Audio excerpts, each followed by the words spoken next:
Sa Cordillera sa Hilagang Luzon, matatagpuan ang pinakamataas na paaralan sa bansa.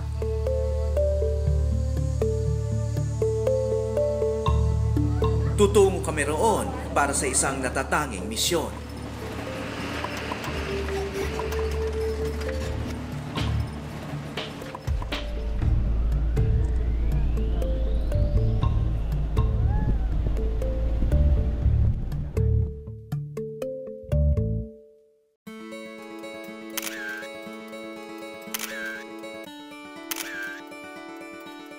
Ang Mount Pulag sa Kabayan, Benguet ay paborito ng maraming potograpo.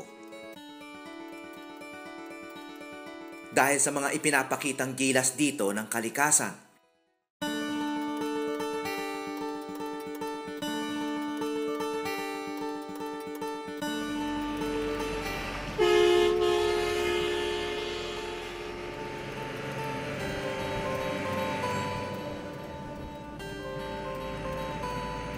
At ngayon may kasama akong isang grupo ng mga potograpo na una ring nabighani sa mga tanawin dito.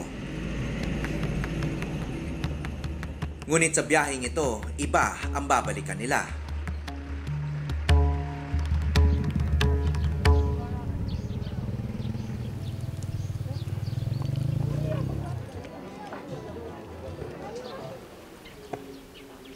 Maliit lang ang Mount Pulag Primary School.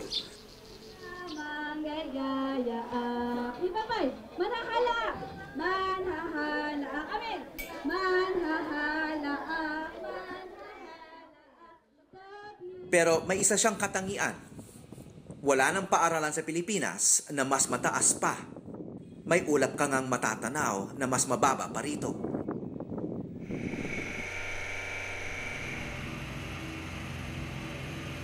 Daanan ito ng mga climber papuntang summit ng Mount Pulag. Pero para sa Juan Portrait, ang grupo ng mga potograpo, hanggang dito lang ang kanilang destinasyon. At sa halip na nakamamanghang tanawin, ang kukunan nila, sila.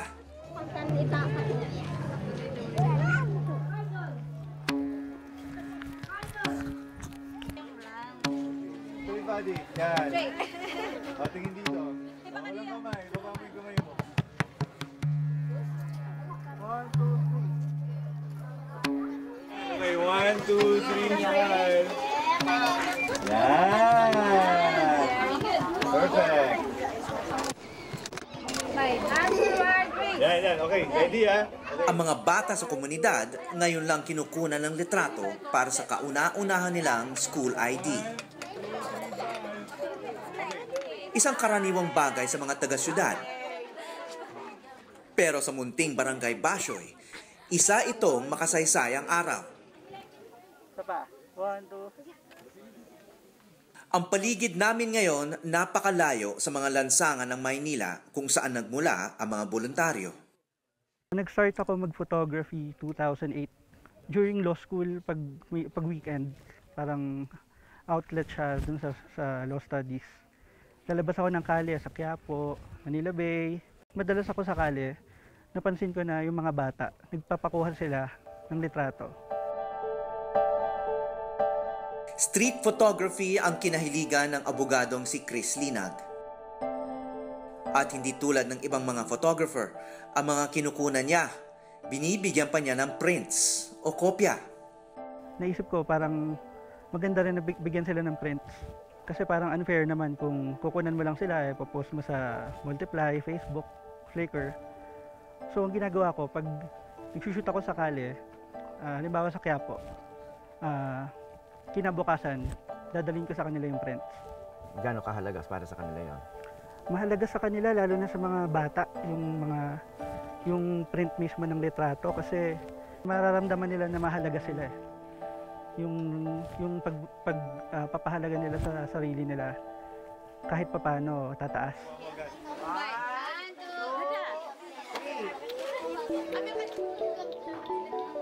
At ang isa sa pinakapaborito niyang kuna noon, ang batang may palayaw na negro. Naalala ko isa sa mga inspirasyon ko sa paggawa nitong one portrait, si Negro. Isa siyang batang kalye sa eskolta. Nakatira sila sa tabi ng ng Pasig River. Siguro mga 2 taon ko rin siyang kinukuhanan. Tsaka dinadalaw. Binibigyan ng prints, tapos paborito niya yung ice cream.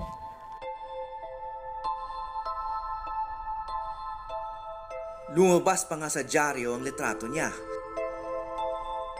Hindi akalain ni Chris na ang batang ito ang magbibigay ng bagong direksyon sa kanyang sining. 8 balik. Since malapit lang sa akin. Tapos nung nag-birthday siya nung isang March 2010 siguro. Nabalitaan ko na lang na namatay siya, nahulog siya sa ilog. Isang umaga na tagpuan na lang siya na lumulutang dun sa sa Pasig River. Ito na ang huling kuha kay Negro. Marahil ang kanyang mga litrato ang natitirang katibayan na nabuhay siya. Malaki yung impact ni Negro sa photography ko kasi naisip ko na maganda siyang ituloy, na parang tribute na rin sa kanya na bigyan yung ibang mga bata ng prints. Kasi nakita ko na sumaya talaga siya.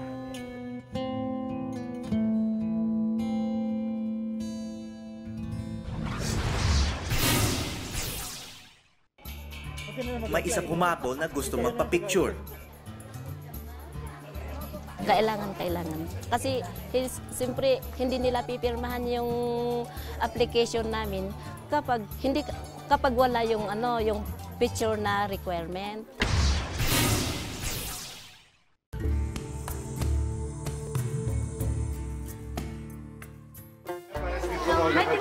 Kuha mo agad. Yung isa walang pogi siya. Yan. O, tingin dito. Walang kamay. Baba mo yung kamay mo. Yan. Okay. Saka may bibig. Ayan. Ayun niya ka. Bing habang. Ikmin mo. Yan. Tapos titingin ka dito sa camera. Bing na ta. Tingin ka sa akin dito. Yung specific project na to, nalaman namin last July na never pa silang nagkaroon ng ID. So, pinlano namin na balik kami before the school starts para gawan sila ng ID.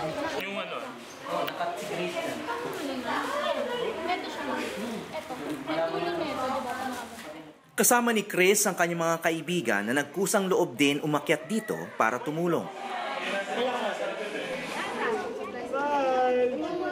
Kabilang si Jerry Cruz, isa ring fotograpo. A parent and a kid came up to us and asked if they could have an ID picture. Bakit importante sa kanila yung ID photos at palagay mo? Well, an ID photo I think is siyempre document siya, it's identity. So parang, well, as a photographer, I never thought of that. It's just nakakahiya. Kasi parang, you take for granted mga ID pictures. And when you go to a place like this, you realize na ang laking bagay pala ng ID picture. And it's so easy to take. Ng photography. Photography is a document also. It's a proof of life. So, tsaka identity and ID picture, yun lahat. Diba? It shows that you exist. Ay, magano? Magano? Ay, magda. Andi, magano? May alagay ka busit. Dahil unang beses kukunan ng litrato, may ilang bata na tila natatakot. Yan. 1, 2, 3, 5. Okay. Very good. Appeal. Ay, tatama ka rin pala. Naka-arrange na po. Seryoso siya. I know ka class. Ang ilan naman hindi pa marunong mag-cheese. Malayo ito sa mga larawang karaniwang hinahanap ng isang fotograpo.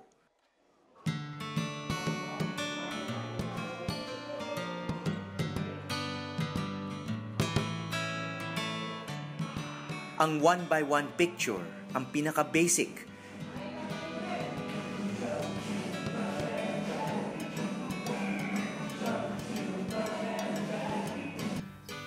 Siya rin marahil ang pinaka-makabuluhan. Importante rin kasi parang yung kino-compare namin sa mga ibang schools, maganda rin parang discipline kasi rin yun sa mga bata. Kasi pati yung uniform, wala silang ID, so parang pumapasok lang sila. Mag-a-absent na lang kung gusto nila. Para kung may ID, parang nakikita namin na, estudyante pala namin sila. Parang madali namin silang ma-identify. Kasi marami ring mga out of school na pumapasok lang sa inside the campus. Hindi namin na-identify kung estudyante namin sila or sa ibang grade sila. Pinakamalaking problema namin dito is school supplies. Nahihirapan yung mga batang bumili ng mga notebooks nila. Kung minsan pa, pag first day, wala silang notebook.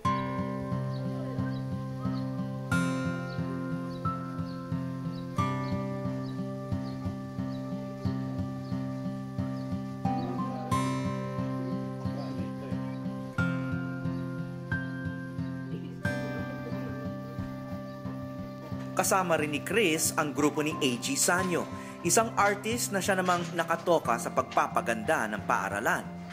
Isang dahilan din kung bakit ginawa namin din to is para pakita na kung kayang gawin to sa pinakamataas na eskwelahan sa Pilipinas, wala na excuse para gawin sa mga mas mababang level na eskwelahan. Ibig sabihin, kahit saan pwede na gawin. Kwento ni A.G. na kasama rin niya rito si David Sikam, isa sa mga artist na namatay sa Florida bus na nahulog sa Bontoc noong Pebrero. So tumulong si David Sikam dito sa paggawa nito? Yes, yung mga kulay na nakikita niyo dyan, isa sa mga naglapat niyan. Including yung anak niya na kasama din doon sa nahulog na bus, si Agong.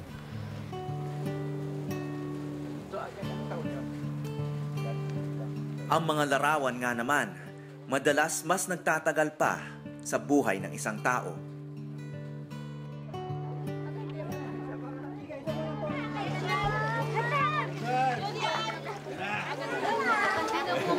Sa mahigit 100 bata na kinuna ng litrato ni na Chris, may isang bata roon na agaw pansin ang tamis ng ngiti.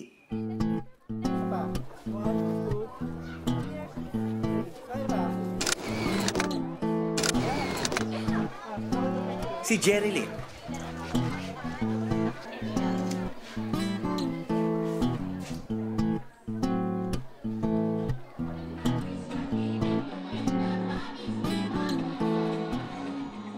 Ngayon mo lang nakita ang picture mo sa ID mo? Ngayon lang? Opo. Ito yung pinakaunang ID photo mo? Opo. Anong pakiramdam mo ngayon? Masaya po. Itong si Jerilyn, siya yung bata na nagbigay sa one portrait ng parang thank you card para to show her appreciation sa pag-take ng photos.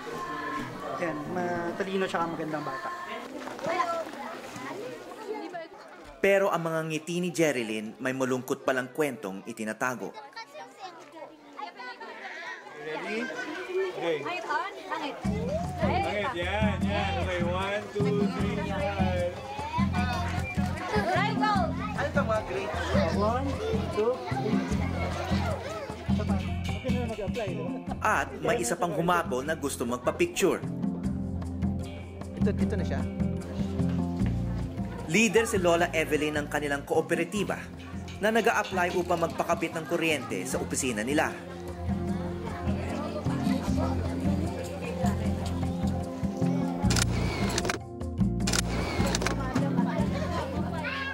Ang kailangan lang niya, ID photo. So, bakit yung kailangan magpakuha ng litrato? Gamitin namin sa application na magpapailaw ng building namin po. So, kailangan magbigay kayo ng ID photo? O yun ang requirement ng BINICO. Dito, sa inyo? Saan ba yung co-op Opo. na to? Dito lang? Opo, sa baba po. Ano yung naisip nila na paraan para magpakuha kayo ng litrato? Kung wala halimbawa yung mga dayo na nagkukuha ng litrato rito, paano kayo magpapakuha ng litrato? Doon sa Baguio po. Kung wala raw ang one portrait dito ngayon, si Evelyn at ang lahat ng nangangailangan ng simpleng ID photo, kailangan gumastos na mahigit kumulang 500 piso para maglakbay ng 3 oras papuntang Baguio. Dahil sa ID photo, may pag-asa ng magkakuryente ang kooperatiba nila. Dahil sa ID photo, may pruweba itong bata na siya nga, si Jordan Kodyaman.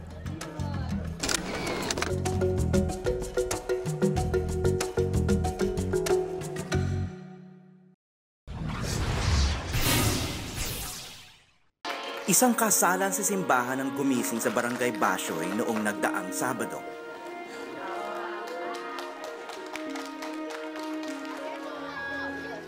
Lahat daw imbitado, kabilang na ang mga dayong galing Maynila.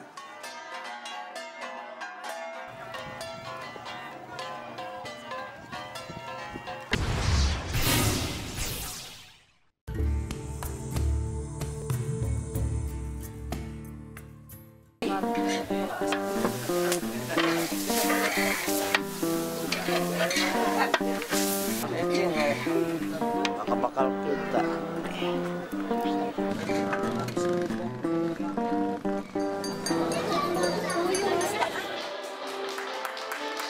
Isang kasalan sa simbahan ang gumising sa Barangay Basyoy noong nagdaang Sabado.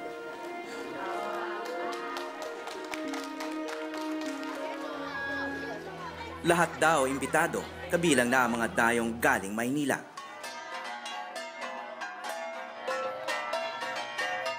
Ito raw ang kaugalian ng tribo ng Kalanguya na halos bumubuo ng munisipalidad. Ang kultura ng Kalanguya hindi nalalayo sa mga Ibaloy at Kankanae. Iba lang ang kanilang mga wika. Tila nagsanib na ang mga bagong paniniwala sa luma. Ang magkasintahang sina Alonzo Dacnis at Fevelin Geking ang ikinasal noong araw na yon. Idinaos ang reception sa pinakamalaking bahay sa Kabayan, ang bahay ng kuya ni Fevelin na si Samuel.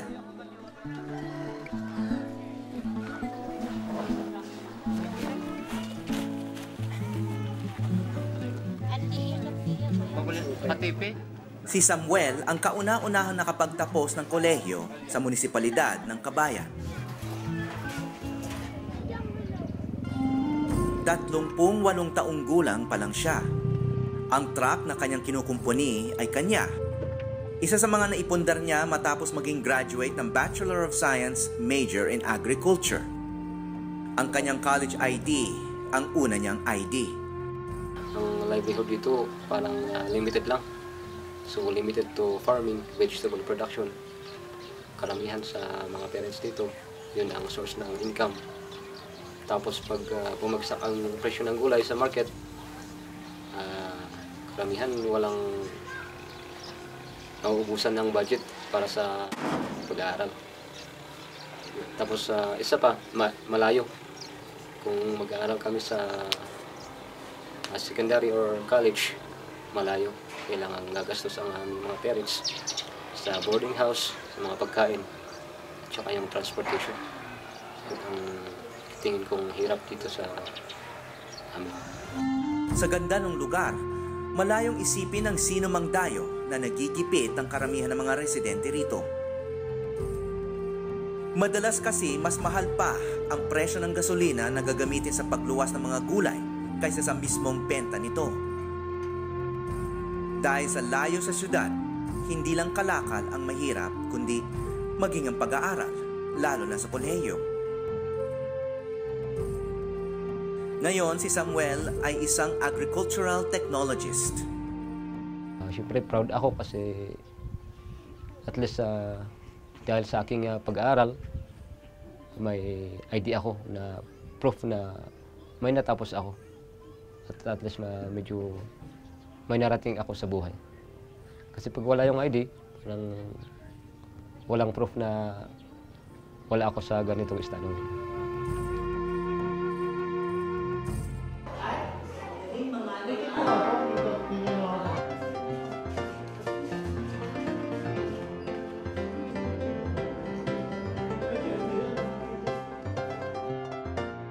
Sinliit lang ng hinlalaking daliri ang mga litrato.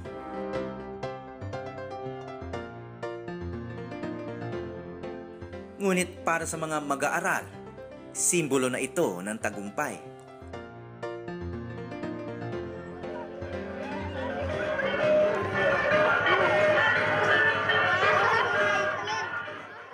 Habang inaantay matapos sa mga ID, nagpakitang gila sa mga batang kalunguya.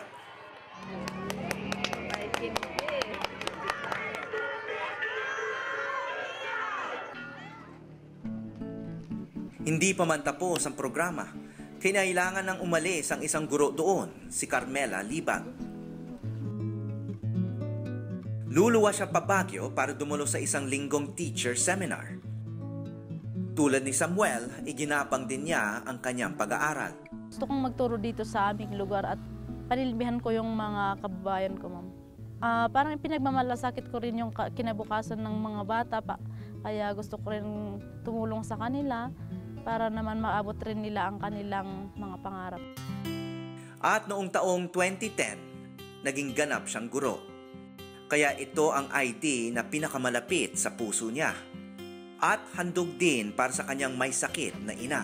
Pagkabata namin, parang malungkot po kasi yung sitwasyon kasi kung minsan po parang kahit kinakausap po namin, hindi niya kami kinakausap, parang wala siya sa kanyang sarili at saka kung minsan po, nagsasalita na lang po siyang parang nagagalit siya, pero hindi naman po sa amin yung pinagsasalitan niya, pero parang meron siyang kinakausap na hindi namin alam.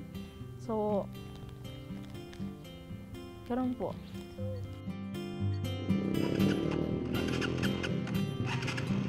Ngayon na isa na siyang profesional, mas may kakayahan na siyang tumulong sa kanyang pamilya.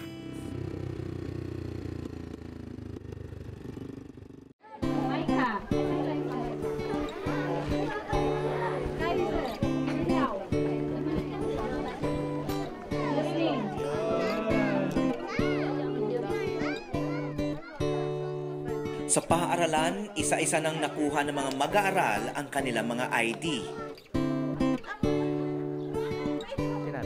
Tila isang munting graduation ng mga bata. Anong pakiramdam may ID? Ayun. Nakuha na rin ni Aling Evelyn ang ID picture niya. Wow, parang hindi matanda. Bumata kayo dyan, ah. Oo nga, ganda ng ngiti niyo.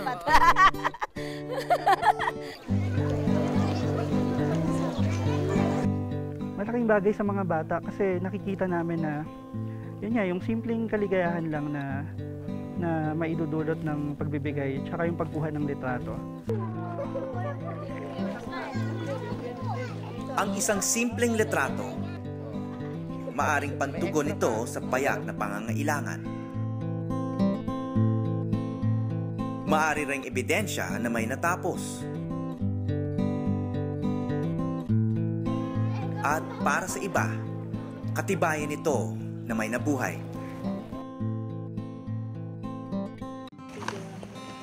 Nakarating din kami sa tahanan nila Jerilyn. Hiwalay sa iba at walang kuryente. Nag-iisa siyang bata rito at pinapalaki ng tita at tito.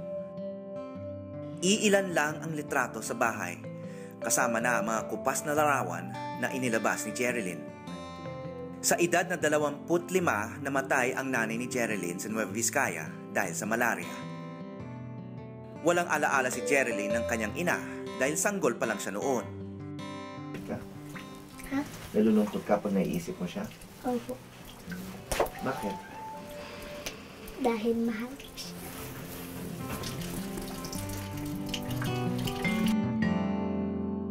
Baka masira kung lagi mong hinang. Nalaman na lang niya noong tinukso siya ng isang bata.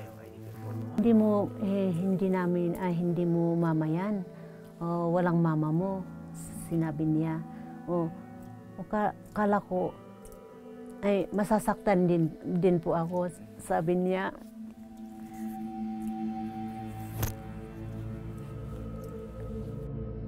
So sinabi ko sa kanya, hindi, huwag ka masaktan.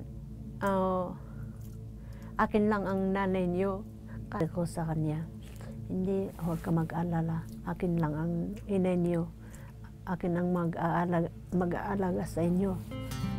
Ang litrato ng mama ni Jerilyn, maging ang bago niyang litrato sa kauna-unahan niyang ID, saglit lang ang nakunan sa buhay nila.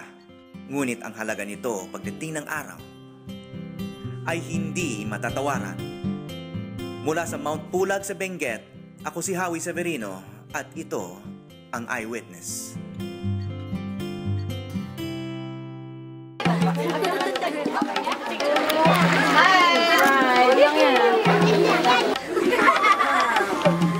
Yan!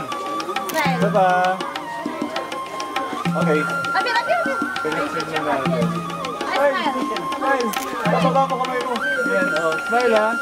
Yan ang Chris. Okay. 1, 2, 3. Very good. Okay, good. How are you? Oh, smile! Okay na. Ate, yung isip pa niya. Saka susuklayan ka niya, ate, ha? Right. Okay na. Bebe. Okay, ha? 1, 2, 3. Isa pa. Joseph. 1, 2, 3.